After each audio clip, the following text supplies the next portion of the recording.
Program ACE SPM 2020 ini kita mula dengan 10 sekolah di Selangor, iaitu di daerah Putrajaya, Sabak Bernam, Selayang dan juga Kelang, dan insyaAllah daerah-daerah lain lagi.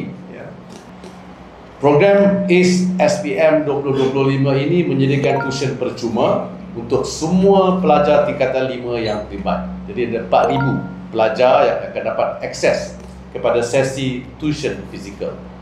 Mereka juga akan dapat tips video untuk persediaan ujian lisan bahasa Melayu dan bahasa Inggeris. Program ini membiayai 16 sesi tuition setiap bulan. Kita juga akan adakan fasa intensif 2 bulan sebelum SPM untuk pastikan pelajar betul-betul bersedia.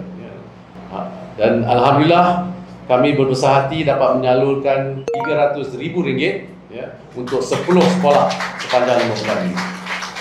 Dan ini termasuk peruntukan tambahan sebanyak RM3,500 bagi setiap sekolah untuk menampung program-program lain. Program-program seperti majlis solat hajat, majlis restu ilmu dan juga sarapan pagi. Dan saya nak doakan kepada calon-calon SPM, adik-adik semua seronok belajar, diberi ketenangan dan dipermudahkan bila jawab soalan tu. Kita dah berusaha, sokongan pun dah dapat.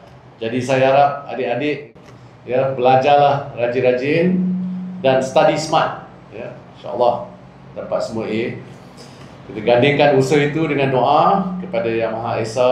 InsyaAllah kita berjaya dengan cemerlang.